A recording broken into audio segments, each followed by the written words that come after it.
Okay, we're starting on our rabbit project today. So, this is your pattern that you got in your kit, and you've traced it and colored it. I use colored pencils and markers, so that's what you can use to color your kit.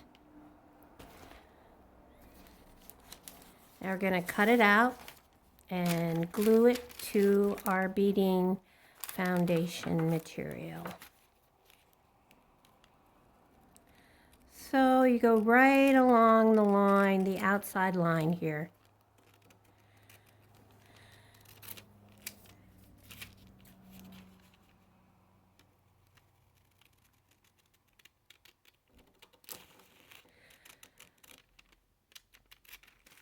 Basically, we're going to be using felt today, and I prefer felt over lacy stiff stuff for projects that are going to go on leather and you're going to do the whip stitch. And that's because I use 2 thicknesses of felt to do the beadwork, and that way you can have a little bit of cushioning underneath your whip stitch and it looks nice. So like here is lacy stiff stuff, and it's pretty thin. It's good for jewelry. I use it for jewelry. But today we're going to be using felt. Now in your kit you got 2 thicknesses of felt, and you're going to be using both of them. See, there's 1, 2. And this is a 7-inch hoop. It looks to me like a 6-inch hoop would work also for this pattern. Just whatever you have. So you put the felt on the hoop, tighten it down, kind of pull the corners. Then you can trim these corners if you choose to, or leave them long. Some people think it kind of gets in their way. I kind of go both ways. I can leave them or cut them. Generally, I do cut them though, just to make sure that you're not accidentally beating them in to your piece of beadwork. There we go. Corners are cut off. Get rid of those. Okay, rubber cement, just regular from the hardware store or 5 and dime. You're going to be sewing this whole thing down, so it doesn't have to be perfect. It's just to hold it in place before you get your first stitch on there.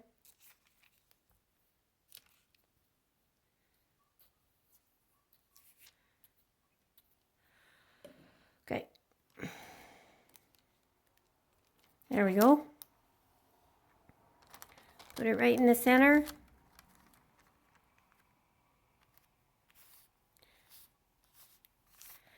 Smooth it out. Get that rubber cement off your fingers. Kind of comes right off with a little rubbing. And we're ready to bead. So, I'm going to be using 2 needles. This is a 13, and I tend to use a long needle for my double thread because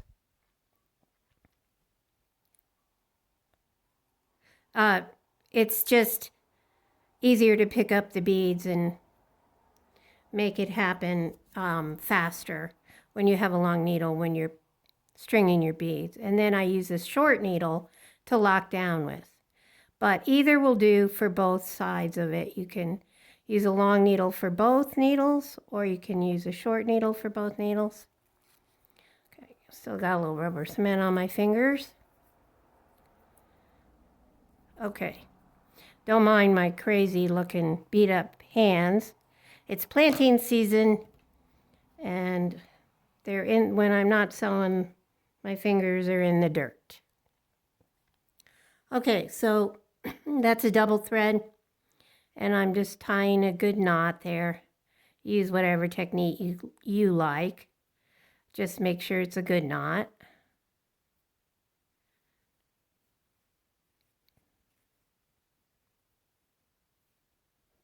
I usually go 4 times.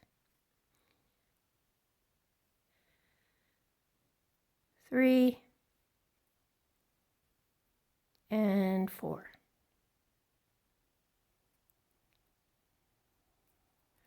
All right, you take your double thread and you come up right on the corner, right here, like so. Now you put your beads on there. And for me, I like to use a neutral color for my outline. So we're using gray, just because it won't interfere with whatever colors your pattern are. So if you have a colorful piece like this, the gray is just something that's not gonna interfere with your pattern. Now you see, when you have hank beads, it's great because you can just kind of hold on to them like that and put your needle through there like that, and you can get a whole bunch on there without having to pick up. Now you're not always going to have beads on a hank, and then you just pick them up. Okay, so that's good to start.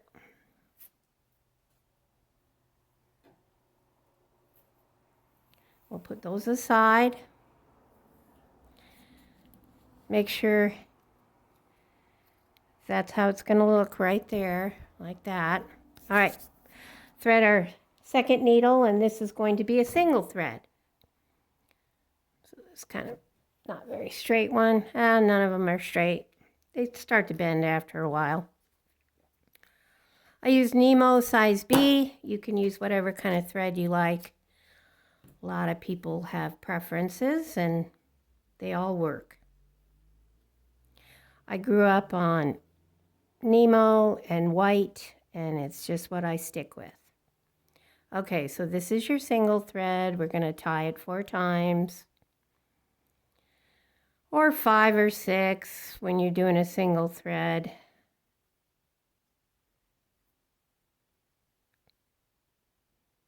Three, 4,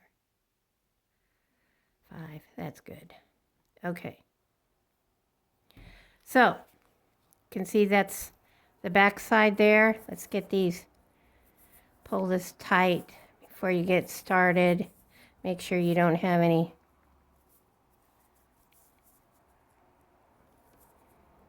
little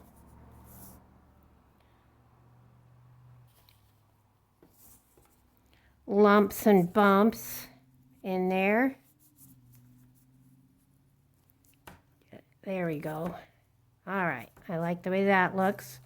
No lumps and bumps. Double check your thread there. You can pull it back through. Make sure you don't have any loops on the back. And you're ready to start. So I'm a lefty, so I start and work this way, but whatever is comfortable for you is fine. I mean, I don't know how you right-handed people do it. Here we go. This is called couching or bead embroidery. You have your beads like that. I put a finger to show where I'm working, and you come up right next to the double thread and you go over it. You're going to do this on every 2 beads.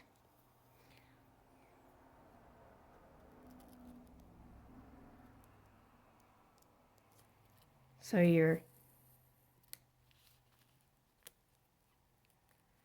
coming up next to the double thread and going over it and going down in the paper. And that's couching. This is the primary stitch I use for all my beadwork. And I tend to use the table with the beadwork half on and half off. That works best for me.